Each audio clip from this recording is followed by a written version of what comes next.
Oke, sepertinya sudah memenuhi kuota yang dipersyaratkan, itu 12 orang.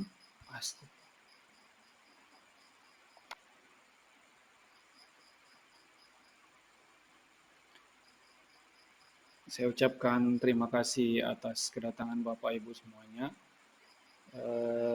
Sedianya kegiatan ini dilaksanakan secara tatap muka, artinya di ruangan, hanya mengingat kesibukan kita masing-masing, karena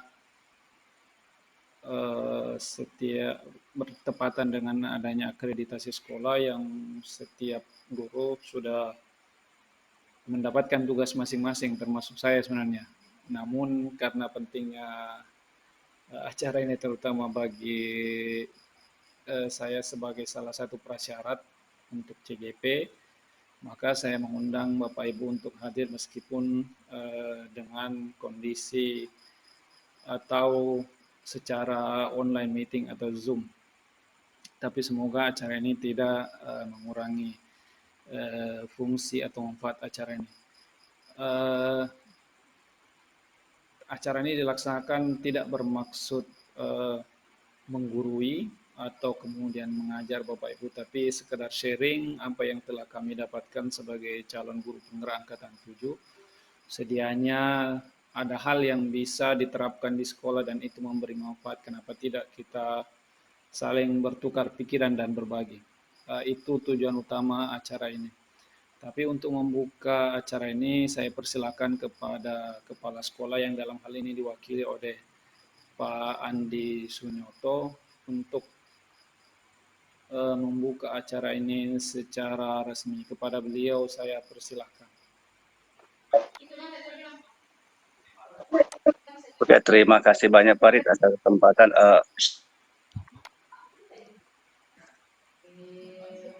Bapak Ibu peserta sosialisasi, untuk kegiatan hari ini kita akan mengadakan sosialisasi tentang hasil kegiatan guru penggerak angkatan 7, di mana dalam hal ini yang dilaksanakan di sekolah kita ini dengan ucapan Bismillahirrahmanirrahim. Kegiatan sosialisasi guru penggerak pada hari ini dibuka dengan resmi. Demikian sambutan pada kali ini. Kepada Bapak Ibu mohon mengikuti kegiatan yang seksama sehingga kegiatan ini bisa berjalan dengan baik. Demikian saya sampaikan pada kali ini. Terima kasih atas perhatiannya. Wabillahi taufiq wal hidayah. Assalamualaikum warahmatullahi wabarakatuh. Waalaikumsalam warahmatullahi wabarakatuh. Oke, terima kasih atas sambutan yang telah diberikan Pak Andi Sunyoto, Wakil Kepala Sekolah Bidang Sarpras dan Humas.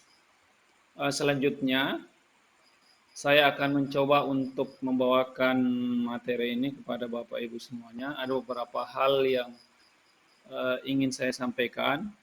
Jadi setelah ini akan ada sesi komentar dan tanya jawab. Semoga Bapak Ibu semuanya bisa memberikan tanggapan ataupun pertanyaan jika ada hal yang kira-kira ingin ditanggapi ataupun misalnya tidak dimengerti. Oke, saya mulai saja Bapak Ibu semuanya. Saya akan mencoba untuk melakukan share screen.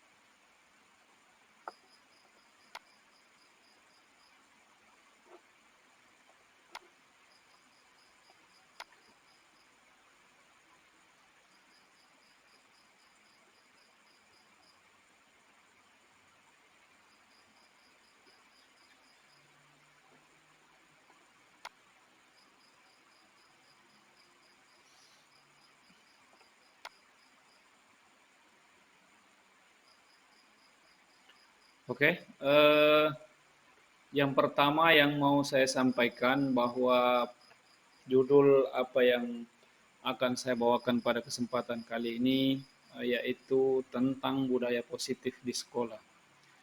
Terkait dengan budaya positif ini, mungkin ada yang bertanya-tanya di antara kita bahwa sebenarnya seberapa besar ruang lingkup budaya positif. Tentu sangat luas jika kita berbicara tentang budaya positif di sekolah. Tapi saya akan mencoba membatasi diskusi kita ini dengan beberapa materi yang sudah saya siapkan. Yang pertama tentang disiplin positif dan nilai-nilai kebajikan universal.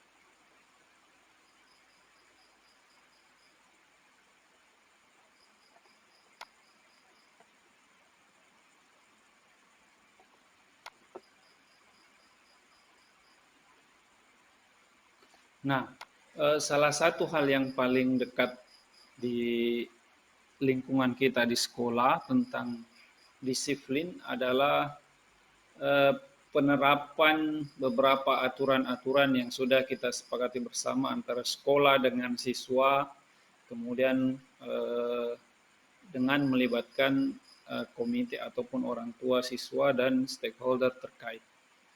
Nah, ada beberapa hal yang mungkin saya mau sampaikan terkait disiplin atau budaya positif ini. Yang pertama, yang menarik di sini adalah disiplin positif yang sering kita ketahui dan bahkan mungkin di sebagian besar anak-anak kita, disiplin positif itu terkait dengan misalnya menaati aturan, kemudian ada konsekuensi-konsekuensi yang melekat ketika kita tidak menaati aturan tersebut. Sehingga konsekuensi dan atau mungkin hukuman itulah yang membuat anak-anak tersebut menaati aturan tersebut. Tapi ada sisi lain yang mungkin kita terlewatkan, yaitu apa yang anak-anak lakukan, ketaatan yang dilakukan itu semata-mata karena rasa ketakutan mereka atau rasa ketidaknyamanan mereka terhadap konsekuensi-konsekuensi tersebut atau hukuman-hukuman tersebut.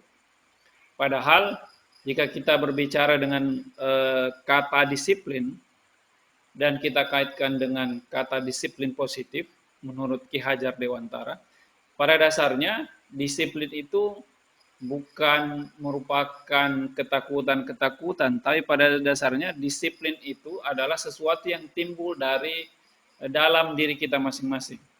Nah, ini yang harus kita tanamkan atau tekankan kepada anak-anak sebenarnya, bahwa disiplin yang benar itu atau disiplin yang seharusnya itu adalah datang dari dalam diri mereka dalam bentuk motivasi.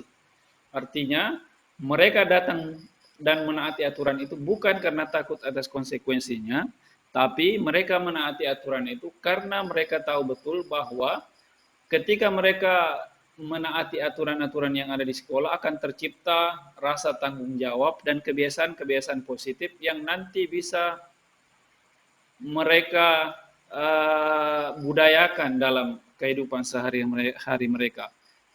Ini juga punya nilai positif. Artinya mereka tidak punya rasa ketakutan-ketakutan lagi karena itu timbul dalam diri mereka sendiri.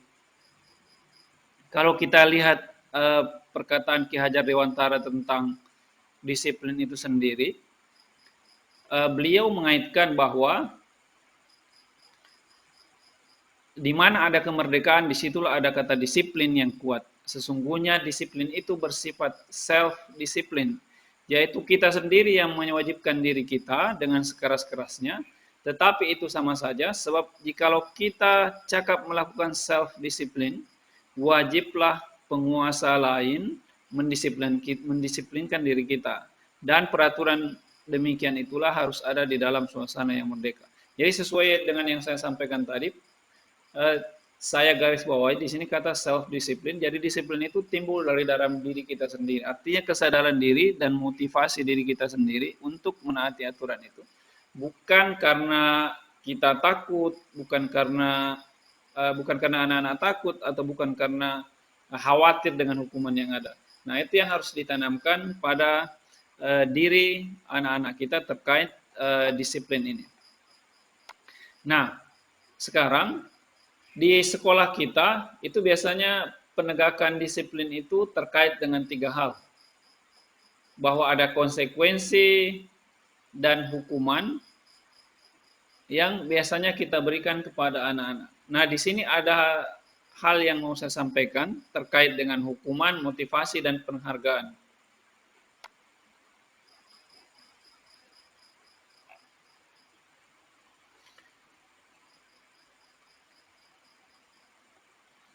Ketika kita mendisiplinkan anak-anak, biasanya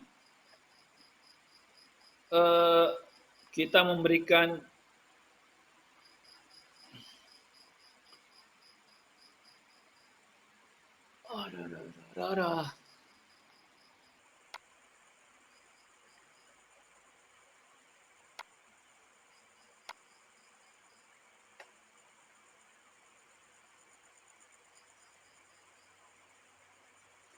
Oke, mohon maaf Bapak Ibu karena tadi sempat terputus karena kita menggunakan Zoom gratisan jadi 45 menit akan terputus. Jadi saya lanjutkan kembali pemaparan yang tadi sebelumnya terputus.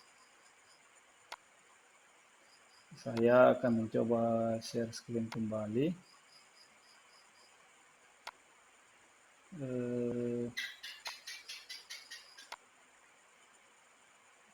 Nah, silakan diperhatikan.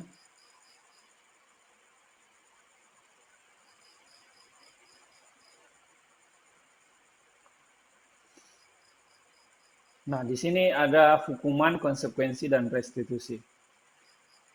Nah, kita harus menyamakan persepsi dulu. Apa perbedaan antara hukuman dengan konsekuensi? Apakah sama atau berbeda?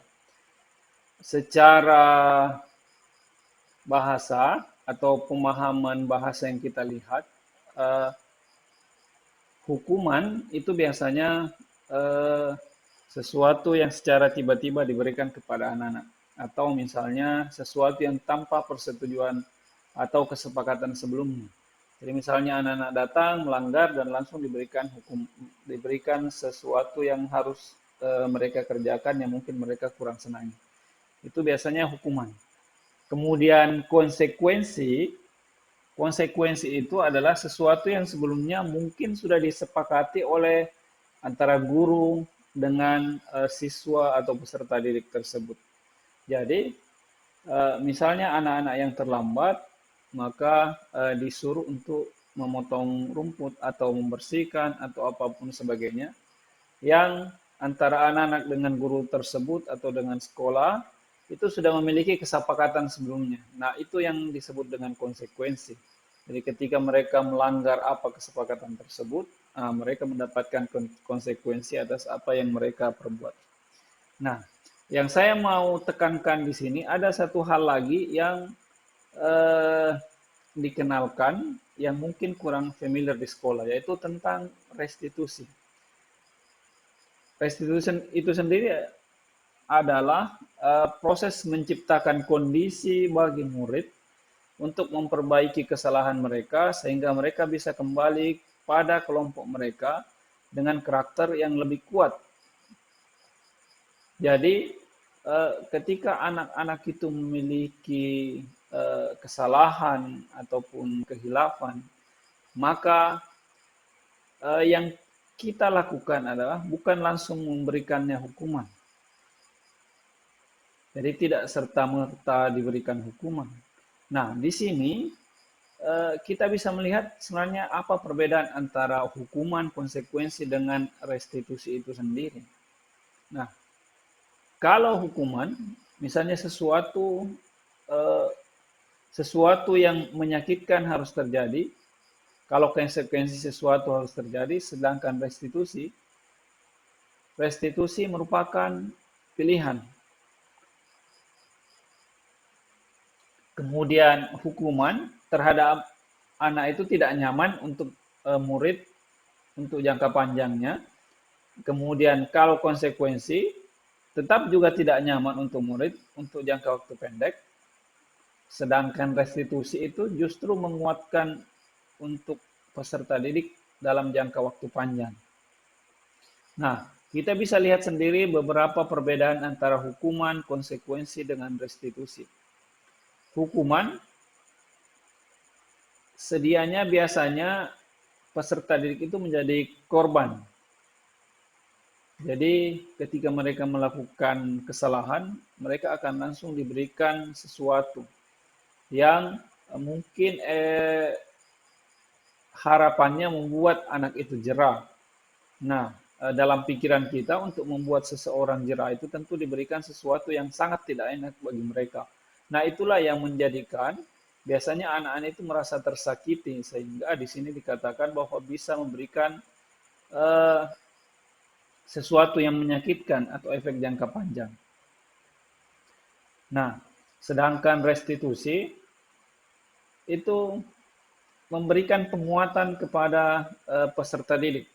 Jadi mereka diberikan pemahaman dan mereka diberikan pilihan kenapa mereka, apa yang harus mereka lakukan dan kenapa mereka melakukan kesalahan tersebut. Nah, di sini bisa kita lihat sendiri beberapa perbedaan-perbedaan.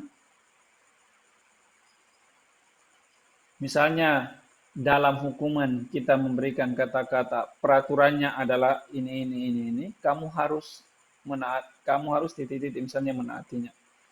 Sedangkan konsekuensi, apa peraturannya, mampukah kamu melakukannya, terima kasih. Sedangkan restitusi, apa yang kamu yakini, apa yang bisa kamu lakukan untuk memperbaiki masalah ini. Nah, di sini kita bisa lihat perbedaannya, bahwa ketika bahwa hukuman dengan hukuman itu selalu biasanya mengandung unsur-unsur negatif, baik itu perkataan dan seterusnya. Kemudian restitusi justru sebaliknya, kita memberikan penguatan kepada siswa. Misalnya,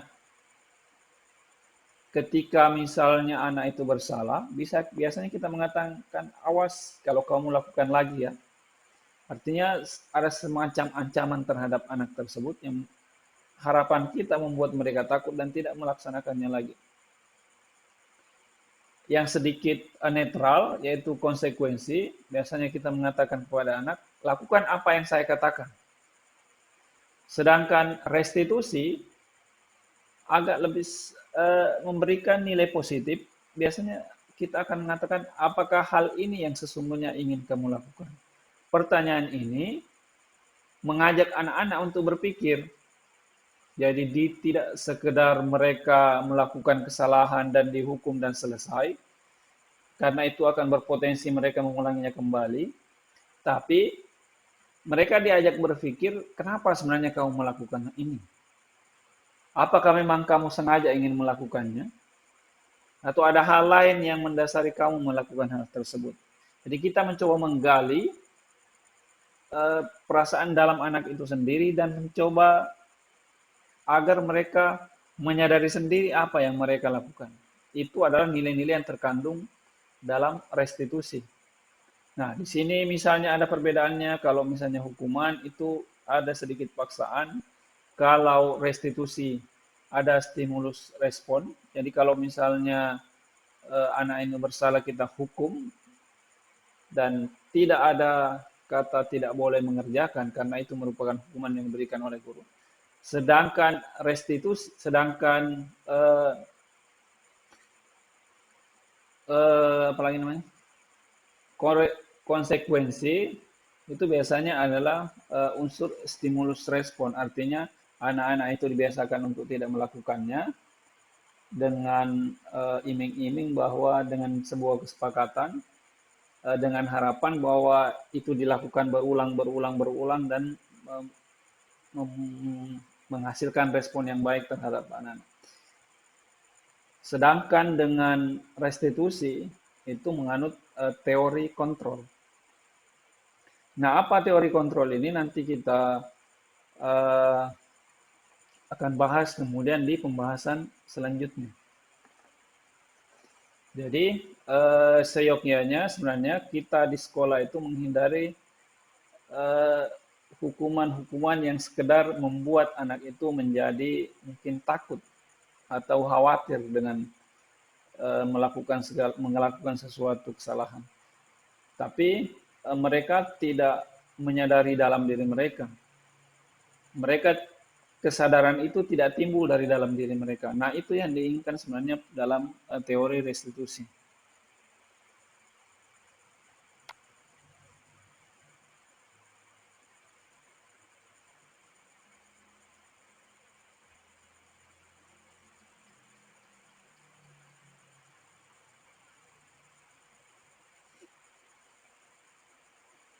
Nah, kalau kita lihat di beberapa penjelasan di sini, bahwa restitusi itu bukan untuk menebus kesalahan, namun untuk belajar dari kesalahan. Jadi ketika anak-anak itu bersalah, kita akan mencoba untuk menyadarkan mereka terhadap apa yang mereka laksanakan atau apa yang mereka lakukan. Nah, di sini saya akan memperlihatkan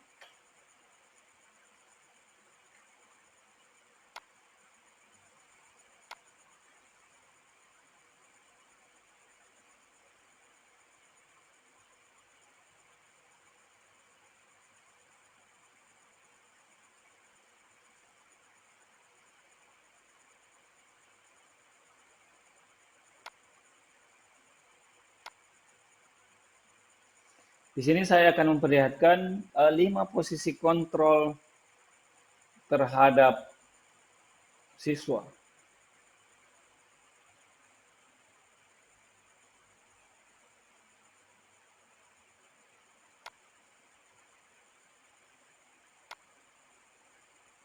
Nah, yang mana yang paling bagus di sini dan yang paling baik yang kita harus lakukan adalah posisi control manager. Nah, di sini ada beberapa perbedaan.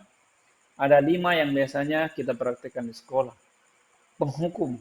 Seorang penghukum itu biasanya ketika anak-anak melakukan kesalahan maka langsung dihukum saat itu juga dan diberikan hukuman yang kira-kira membuat mereka tidak nyaman dan mungkin dengan harapan tidak melakukannya lagi. Itu adalah kategori penghukum. Nah, posisi kontrol yang kedua adalah membuat orang merasa bersalah. Misalnya, ketika dia melakukan kesalahan atau misalnya melakukan di dalam kelas tidak melaksanakan piket, sehingga guru datang dan membuat perasaan anak-anak itu seolah-olah mereka sangat bersalah. Nah, itu adalah kategori pembuat rasa bersalah. Misalnya, seorang anak yang tadi saya sebutkan tidak melaksanakan tugas piket sekolah, kemudian walinya datang dan mengatakan, kamu sungguh membuat ibu kecewa. Saya tidak menyangka bahwa kamu akan melakukan hal ini. Digali emosinya, sehingga anak-anak itu merasa bersalah dan merasa kecewa dengan dirinya sendiri. Itu adalah tipe pembuat orang merasa bersalah. Nah, perilaku kontrol yang ketiga itu adalah memposisikan peserta didik itu sebagai teman. Nah, misalnya ketika anak-anak itu melakukan kesalahan, maka kita membujuknya dan mengatakan, ya bagaimana kita sebagai teman memposisikan diri sebagai teman. Misalnya, ayolah lakukan sesuatu, lakukan untuk ibu atau lakukan untuk bapak. Nanti bapak yang akan bantu membereskan atau bapak yang akan membantu kamu untuk berbicara dengan kepala sekolah. Jadi kita memposisikan diri kita sejajar dengan siswa dan seolah-olah kita berteman dengan siswa. Itu adalah salah satu perilaku kontrol memposisikan diri sebagai teman. Dan ini sebenarnya positif. itu bisa saja dipraktekkan, tapi yang berbeda dari sini adalah ini masih dari dalam masih dikategorikan sebagai motivasi eksternal, artinya datang dari orang lain. Jadi motivasi yang tidak datang dari anak itu sendiri. Sama dengan posisi pemantau. Pemantau itu mereka akan menghitung dan mengukur, eh, misalnya dengan kata-kata apa peraturannya, apa konsekuensinya. Nah, ini mirip dengan yang tadi. Eh, akan selalu ada konsekuensi ketika dia melakukan sesuatu, meskipun sudah disepakati sebelumnya. Itu adalah tipe pemantau. Nah, yang mana yang paling bagus Bapak Ibu? Yang paling bagus adalah tipe manajer. Jadi manajer itu misalnya kita mengatakan kepada anak peserta didik kita, apa yang kita yakini? Apakah kamu meyakini hal tersebut? Kalau kamu meyakininya, maukah kamu memperbaikinya? Kalau kamu memperbaikinya, jadi kira-kira hal tersebut akan menggambarkan apa tentang dirimu. Jadi anak itu disadarkan dari dalam diri sendiri. Anak itu diajak untuk berpikir dan tentu bukan diajak untuk bersalah. Nah, di sini dalam posisi kontrol ini, untuk bisa lebih difahami, saya akan memperlihatkan tentang istilahnya segitiga restitusi. Nah, segitiga restitusi ini menggambarkan bagaimana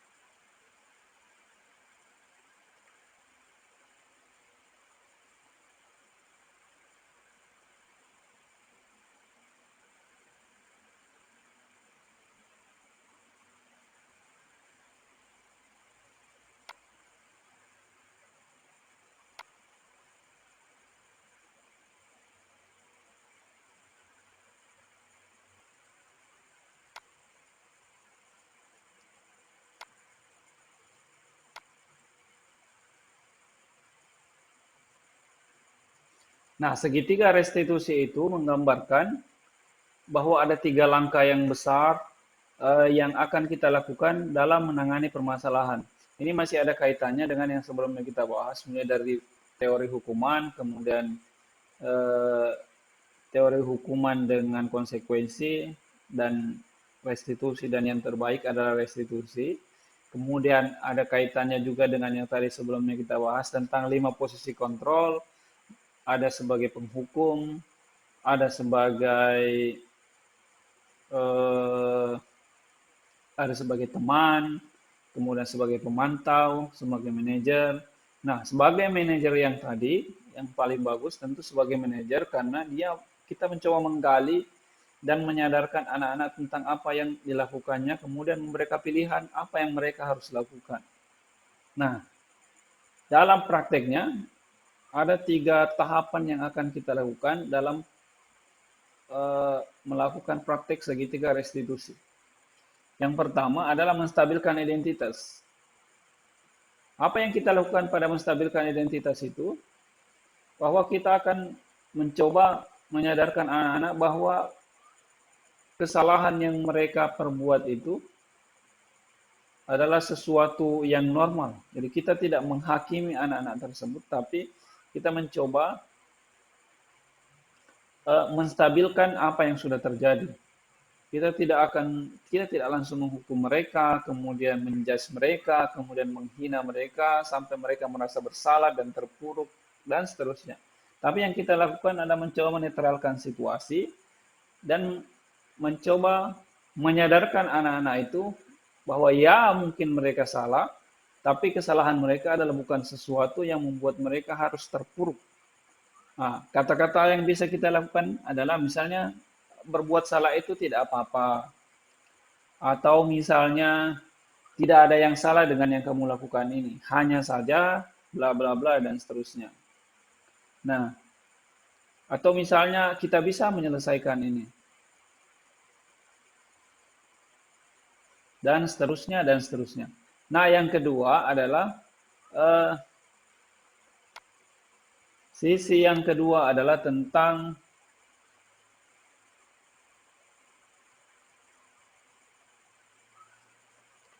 validasi tindakan. Nah, validasi tindakan ini kita bisa memberikan pilihan atau eh, kita mencoba menggali sebenarnya apa yang mereka lakukan dan kenapa mereka melakukannya. Misalnya, kamu pasti punya alasan mengapa melakukan hal itu tersebut. Jadi kita mencoba mencari sebenarnya apa penyebab mereka melakukan anak-anak tersebut. Misalnya dua orang berkelahi. Biasanya kedua anak berkelahi itu pasti ada alasan yang mereka miliki sehingga mereka memukul ataupun melawan temannya. Nah, itu yang coba kita gali. Untuk apa? Nah, ini ada kaitannya dengan yang ketiga, bahwa kita akan menanyakan keyakinan mereka. Kita mencoba untuk menanyakan nilai-nilai apa sebenarnya yang mereka bisa dapat. Misalnya yang bisa kita tanyakan kepada mereka, kamu mau jadi orang seperti apa? Apakah yang bisa kita percaya sebagai kelas atau keluarga? Apa nilai-nilai umum yang telah kita sepakati dan seterusnya, seterusnya. Intinya, kita mencoba menggali apa yang anak itu bisa pelajari dari apa yang telah dia lakukan. Kenapa? Supaya kesalahan yang mereka lakukan itu bisa disadari dan mereka akan tahu bahwa sebenarnya ada pilihan yang lebih bagus dari yang mereka lakukan saat ini. Dan yang ketiga, ketika mereka menyadari, mereka punya kebanggaan kembali untuk ke teman-temannya dan tidak merasa bersalah. Bukan berarti mereka tidak menyadari kesalahannya, tapi mereka tahu mereka salah dan mereka eh, tahu bahwa sebenarnya ada nilai atau ada hal yang sebenarnya mereka bisa lakukan lebih baik dari apa yang mereka lakukan sebelumnya. Nah, itu poin dari segitiga restitusi yang sebenarnya bagus kita praktekkan untuk anak-anak kita. Nah, seterusnya, eh,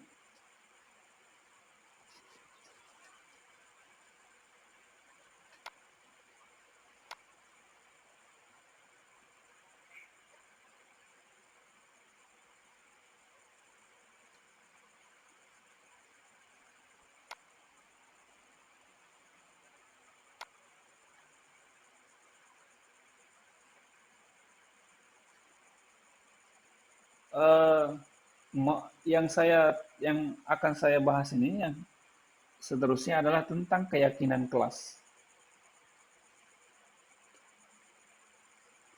Nah, keyakinan kelas itu sebenarnya adalah aturan-aturan yang biasanya ada di dalam kelas, misalnya dilarang buang sampah, dilarang makan di dalam kelas, dan seterusnya yang biasanya ada di dalam eh, aturan-aturan yang diterapkan di dalam kelas yang biasanya dibuat oleh anak-anak kita sendiri. Namun ada perbedaan antara keyakinan kelas dan peraturan kelas yang telah dibuat anak-anak. Pertama, yang paling menonjol adalah keyakinan kelas itu biasanya mengandung kata-kata positif dalam penulisannya. Misalnya, dilarang membuang sampah sembarangan, bisa kita ganti dengan kata-kata buanglah sampah pada tempatnya. Atau misalnya jika itu masih dianggap sebagai kata-kata negatif, membuang sampah pada tempatnya. Atau yang lebih bagus lagi kalau kita tulis jagalah kebersihan.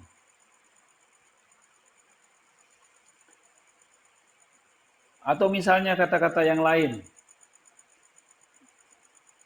eh, dilarang ribut misalnya. Nah, silakan kita ganti dengan kata-kata yang lebih positif untuk didengarkan anak-anak kita. Nah, sebenarnya apa fungsinya kita melakukan keyakinan kelas ini? Yang pertama, kita tentu pernah mendengar anjuran pemerintah tentang menggunakan helm. Nah, apa yang teringat di benak kita ketika mendengarkan anjuran pemerintah atau kepolisian tentang menggunakan helm? Ya, betul sekali, tentu dalam pikiran kita adalah tentang keselamatan. Yang kedua, contoh yang lain yang bisa kita dengar adalah menggunakan masker atau gunakanlah masker. Nah, apa yang ada di benak kita kalau kita mendengar menggunakan masker pada masa COVID? Yang ada di benak kita adalah tentang kesehatan atau keselamatan sama seperti sebelumnya. Nah, itu yang mencoba kita lekatkan di pikiran anak-anak kita ketika membaca aturan tersebut. Jadi ketika mereka membaca aturan, sudah ada dalam benak mereka tentang sesuatu yang sebenarnya bermanfaat untuk diri mereka sendiri. Itulah sebabnya kenapa aturan-aturan ini dirubah dengan kata yang mungkin lebih sederhana dan lebih bernilai positif yang mungkin yang kita harapkan bisa menempel di otak mereka dan mereka sadari akan manfaat dari sesuatu yang mereka yakini bersama itu. Itulah dasarnya kenapa disebut dengan keyakinan kelas lebih dari sekedar aturan kelas. Jadi keyakinan itu adalah muncul dari dalam diri mereka untuk menaati apa yang mereka sepakati bersama dan apa yang mereka yakini bersama, sehingga muncullah istilah keyakinan kelas. Yang terakhir yang mau saya sampaikan adalah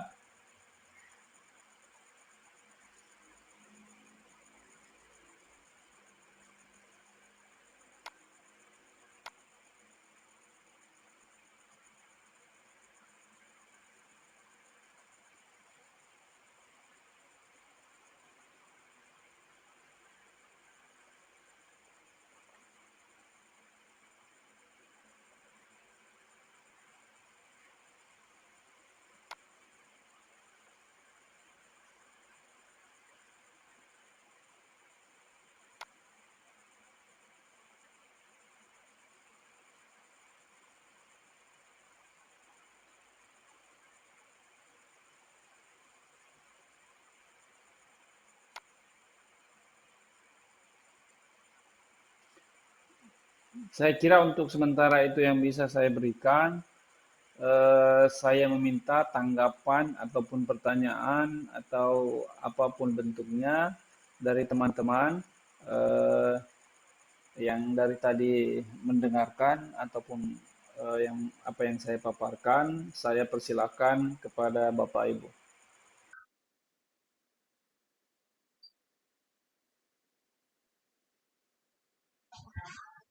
Oh, saya Pak, bisa saya bertanya? Oke, silakan Uda. Baik, terima kasih atas kesempatan yang diberikan kepada saya. Adapun aturan kelas menjadi keyakinan kelas. Terima kasih. Oke, terima kasih.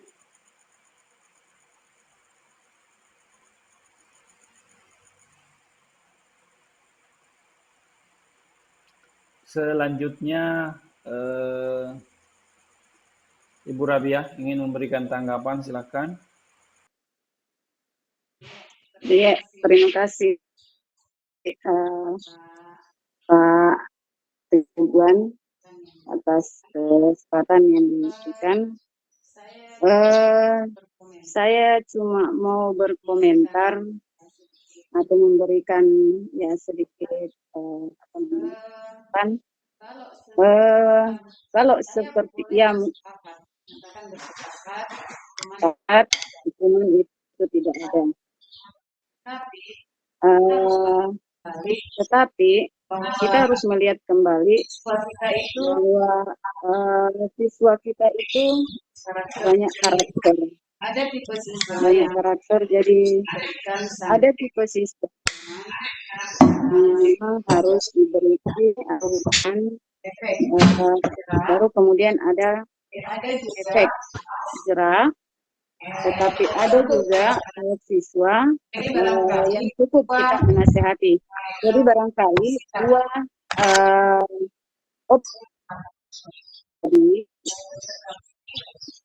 boleh kita lakukan, tetapi harus kita melihat dulu kesalahan apa yang dilakukan oleh,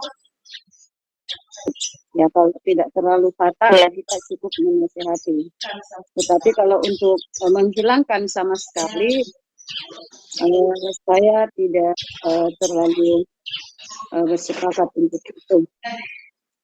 Karena itu tadi, karena adanya siswa yang mungkin harus dengan sedikit hukuman supaya dia bisa berubah.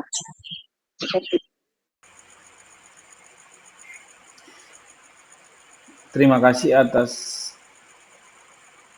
siapa tahu masih ada teman yang lain yang akan memberikan tanggapan, pertanyaan atau apapun dalam bentuknya, dipersilahkan.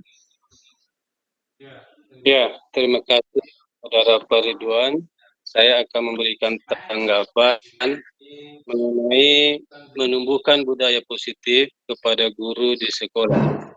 Jadi saya akan menanggapi cara untuk menumbuhkan budaya positif kepada guru di sekolah. Pertama yaitu dari pimpinan sekolah. Jadi kami minta pimpinan sekolah agar memperhatikan guru yang malas supaya dia ada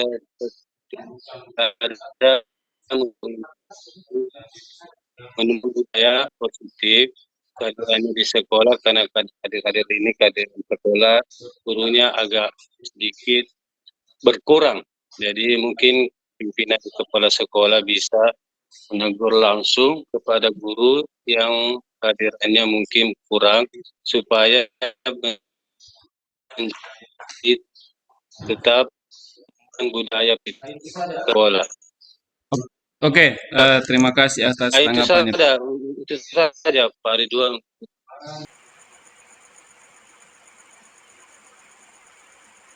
Oke, peserta kita masih tetap 12. Oke, yang lain siapa tahu masih ada yang berkomentar, dipersilahkan.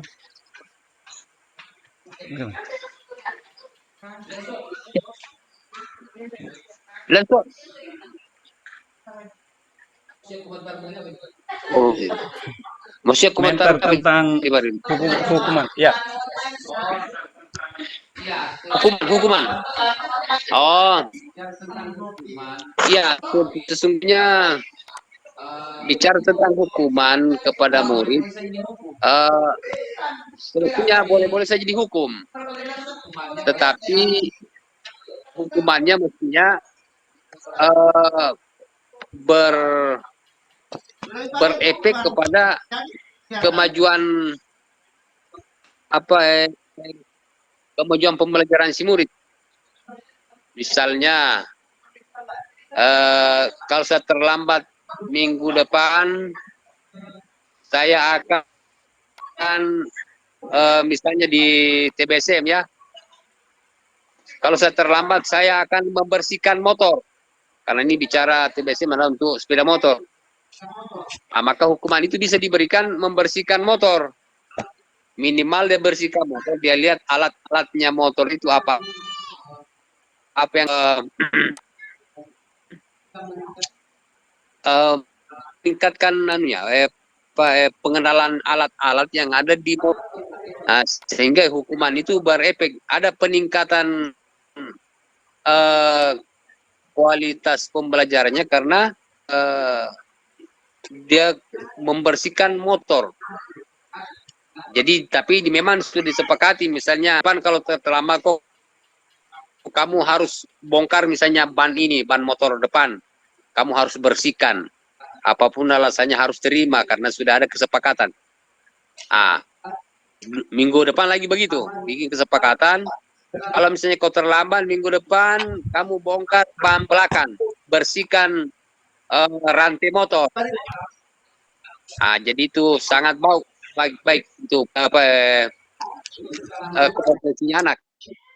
Jadi jangan langsung terlambat langsung cabut rumput misalnya, mencangkul, itu tidak berefek pada peningkatan kompetensi murid. Saya kira begitu, Pak Ridwan.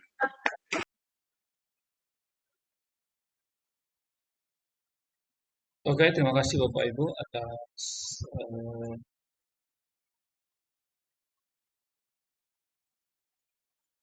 beberapa tanggapan dan pertanyaan terkait dengan apa yang telah saya paparkan tadi. Saya mencoba untuk menjawab terlebih dahulu dari Ibu Dati tadi yang bertanya tentang apa sebenarnya perbedaan antara keyakinan kelas dengan aturan kelas yang sudah lumrah kita laksanakan di dalam kelas oleh peserta didik. Nah, sebenarnya tadi saya sudah jelaskan di dalam pemaparan tadi bahwa meskipun tujuannya sama-sama untuk ditaati, tapi motivasi yang mendasari penaatan tersebut berbeda. Kemudian dengan kalimat-kalimat positif, diharapkan anak-anak itu bisa lebih melekat di dalam ingatan mereka. Jadi perbedaannya adalah aturan kelas itu dibuat seakan-akan mengikat anak-anak itu sehingga ketika mereka tidak melaksanakannya, maka mereka akan mendapatkan konsekuensi dan hukuman-hukuman yang mungkin membuat mereka tidak nyaman sehingga takut dan sehingga melaksanakan aturan yang mereka buat tersebut. Bedanya dengan keyakinan kelas adalah keyakinan kelas itu lebih menekankan motivasi di dalam diri mereka untuk mengerjakan apa yang telah mereka yakini. Misalnya tadi yang saya contohkan adalah tentang pemakaian helm. Apa yang kita ingat tentang ketika kita mengingat tentang anjuran memakai helm dari pemerintah, maka yang kita ingat pertama-tama adalah tentang keselamatan. Nah, apa maksudnya? Bahwa ketika kita meyakini bahwa helm itu membuat kita selamat, maka kita akan termotivasi untuk melaksanakannya bukan karena kita takut bahwa kita akan ditangkap polisi dan sebagainya. Atau misalnya yang tadi tentang menggunakan masker.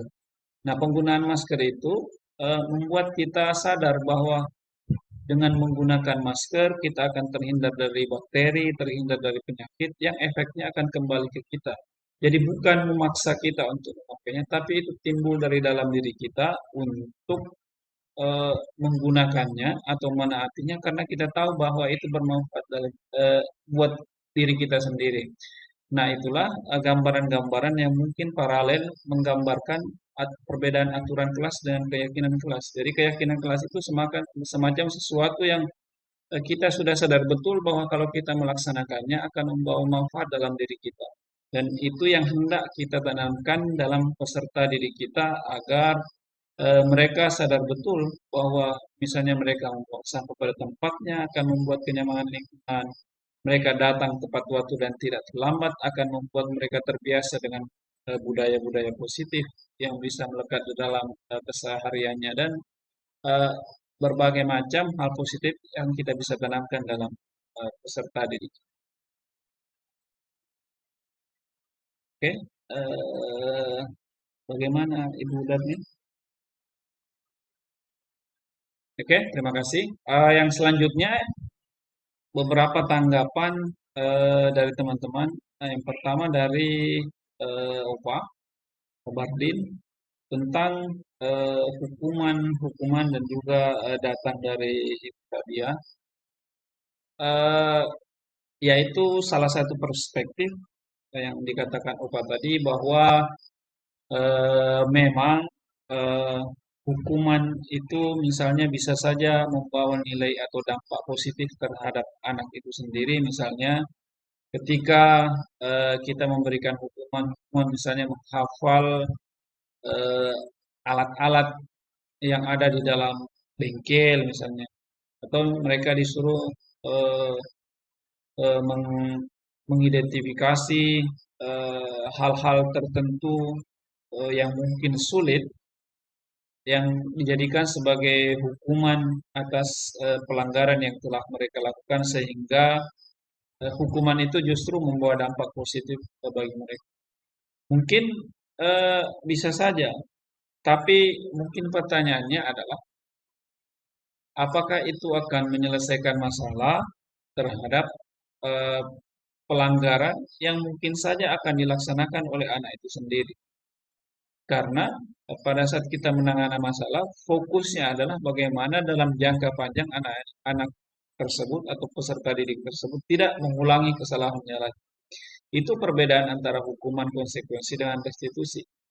Restitusi itu kita berusaha meyakinkan anak-anak tersebut bahwa apa yang mereka lakukan tersebut adalah salah, meskipun kita juga di sisi lain berusaha tidak menekan mereka sehingga mereka terpojok dan merasa bersalah.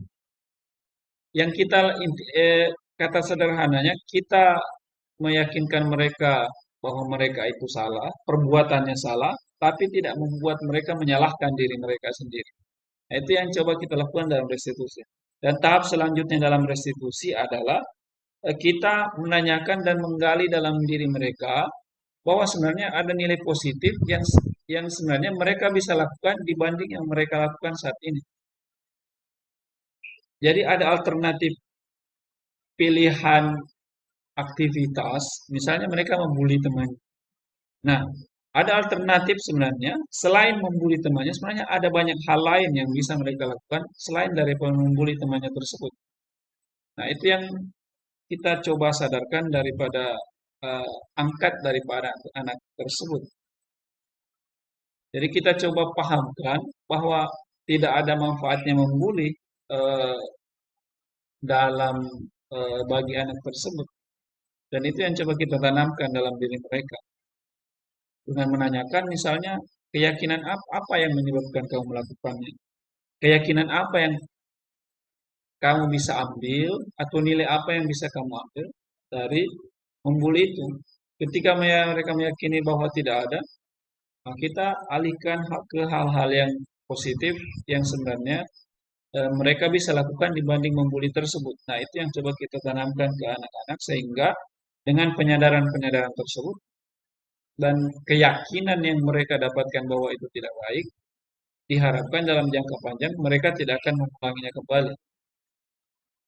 Meskipun tidak ada jaminan, tapi setidaknya kita berusaha memberikan yang terbaik untuk anak tersebut. Nah, terkait dengan Ibu Rabia tadi yang dijelaskan bahwa tidak sepakat dengan hukuman, yaitu suatu pendapat yang kita harus hargai bahwa memang dalam fakta di lapangan bisa saja terkadang anak-anak itu tanpa hukuman yang mungkin membuat mereka takut atau jera, beberapa anak-anak masih mengulangi apa yang mereka atau kesalahan-kesalahan yang mereka lakukan, misalnya terlambat karena melihat tidak dihukum, maka ya mereka ulangi kesalahan tersebut, main tengah malam dan main game tengah malam dan seterusnya. Di sisi lain itu mungkin baik, tapi kembali ke yang tadi saya sebutkan bahwa penghukuman itu mungkin baik untuk jangka pendek, tapi jangka panjangnya tidak bagus. Karena itu akan membuat mereka tidak melakukan saat ini, tapi tanpa kesadaran yang datang atau motivasi intrinsik yang datang dari dalam diri mereka, maka peluang untuk mengulanginya tidak masih terbuka lebar. Berbeda dengan motivasi yang ada di dalam diri mereka, jika itu datang dari motivasi yang ada dalam diri mereka, maka mereka akan berusaha untuk menghindarinya tanpa ada paksaan dari orang lain. Nah, itu yang coba kita gali dari restitusi atau teori kontrol tadi. Tapi mungkin bertahap karena mengingat kondisi dan pembiasaan-pembiasaan yang harus kita laksanakan. Yang ketiga dari Pak Irman tadi tentang budaya positif guru yang terlambat, yang harusnya eh, kepala sekolah atau pimpinan tertinggi di sekolah lah yang harus menegur mereka. Sebenarnya eh, antara guru dengan siswa ya sama saja dalam penerapan teori ini. Jadi sesuatu akan lebih mengena kalau itu datang dari dalam diri. Ketika kepala sekolah yang menegur, mungkin saja mereka akan merasa tersinggung atau mungkin merasa kecewa. Kenapa ini saya ditegur, padahal ini juga pernah terlambat tidak ditegur. Eh, dan hal-hal yang mungkin bisa menimbulkan kesalahpahaman dan menimbulkan sesuatu yang tidak baik eh, atau persepsi yang tidak baik yang datang dari guru tersebut. Berbeda misalnya kalau kesadaran itu datang dari dalam diri. Nah, saya tidak mengatakan tidak boleh ditegur, tapi memang mungkin ditegur, tapi dengan cara sesuai dengan teori kontrol tadi, bahwa harusnya kita memahamkan teman-teman kita bahwa itu tidak baik dan harusnya itu datang dari dalam diri kita sendiri bahwa apa yang kita lakukan ini merugikan eh, anak-anak peserta didik kita yang mungkin jalan kaki jauh, yang datang padahal kita sudah dibayar untuk melakukan kerjaan kita, justru kita mengabaikannya. Dan bagaimana perasaan kita jika ada di posisi tersebut. Nah, itu yang bisa saja diterapkan misalnya pimpinan sekolah di dalam menertibkan rekan sejawat atau teman guru yang mungkin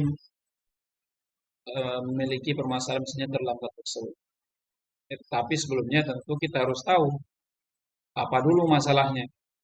Nah, sampai ada hal yang kita tidak tahu, jadi kita gali dulu masalahnya, baru kita berikan penguatan. Masih ada yang mau bertanya? Kalau sudah tidak ada, mungkin sudah cukup lama. Semoga di kesempatan lain kita bisa bersua dan bersosialisasi kembali dan berdiskusi kembali dengan mungkin tema yang berbeda untuk kemajuan sekolah kita. Sekali lagi ini bukan untuk menggurui teman-teman, tapi sekedar sharing pengalaman bagi kami apa yang telah kami dapatkan dari CGP dalam guru penggerak angkatan 7. Semoga bisa diterapkan di sekolah atau minimal menjadi bahan pengetahuan bagi kita dalam mengembangkan sekolah kita. Saya kira itu saja. Saya ucapkan terima kasih kepada Bapak Ibu yang telah berkenan hadir pada kesempatan kali ini dan meluangkan waktunya di tengah kesibukan persiapan akreditasi SMKN. Saya ucapkan terima kasih. Wassalamualaikum warahmatullahi wabarakatuh.